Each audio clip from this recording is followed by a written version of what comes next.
எதுவுமே செய்யாமல் வெறும் காகிதத்தில் வரைந்தால் மட்டுமே அது நிஜமாக மாறினால் எப்படி இருக்கும்? அப்படித்தான் ஒரு மந்திர பென்சில் சோமுவுக்கு கிடைத்தது. ஆனால் அந்த மந்திரமே அவனுக்கு யமனாக மாறியது எப்படி? வாருங்கள் பார்ப்போம்.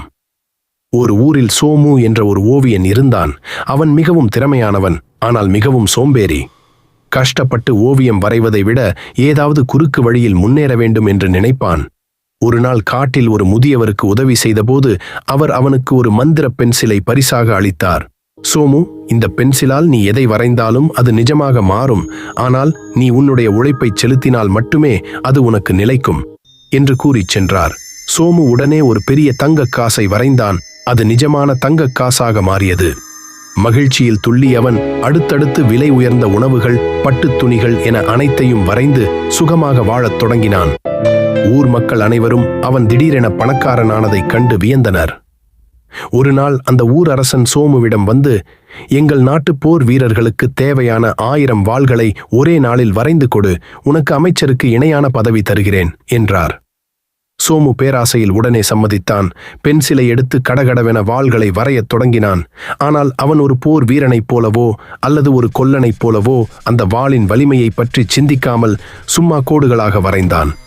விளைவு, உருவான 1000 வாள்களும் களிமண்ணைப் போல உடையத் தொடங்கின. போர்க்களத்தில் அந்த வாள்கள் உடைந்தால் நாடு அழியும் என்பதை அறிந்த அரசன் சோமுவை சிறையில் அடைக்க உத்தரவிட்டார். சிறையில் வாடிய சோமு அந்த மந்திர பென்சிலை மீண்டும் எடுத்தான். இந்த முறை ஒரு கதவை வரைய முயன்றான். ஆனால் அவன் உழைக்காமல் வரைந்ததால் பென்சில் வேலை செய்யவில்லை.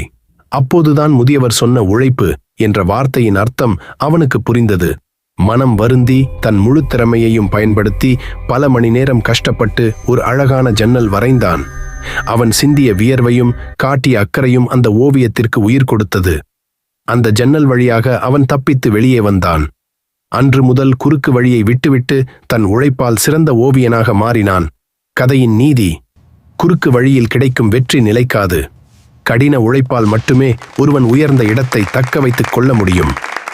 நண்பர்களே, இந்த கதை நமக்கு சொல்லும் பாடம் ஒன்றுதான். வெற்றிக்கு ஏணி படிக்கட்டுகள் உண்டே தவிர லிஃப்ட் கிடையாது. நாம் சிந்தும் ஒவ்வொரு துளி வியர்வையும், நாம் காட்டும் அக்கறையும் தான் நம்முடைய அடையாளத்தை இந்த உலகிற்கு சொல்லும். இந்த கதை உங்களுக்கு பிடித்திருந்தால் மறக்காமல் லைக் செய்யுங்கள். உங்கள் நண்பர்களுக்கும் இந்த பாடத்தை பகிர ஷேர் செய்யுங்கள். இதுபோன்ற மேலும் பல சுவாரஸ்யமான கதைகளுக்கு நமது சேனலை சப்ஸ்கிரைப் செய்து பெல் ஐகானை கிளிக் செய்யுங்கள். மற்றும் ஒரு அருமையான கதையில் உங்களை சந்திக்கிறேன். நன்றி.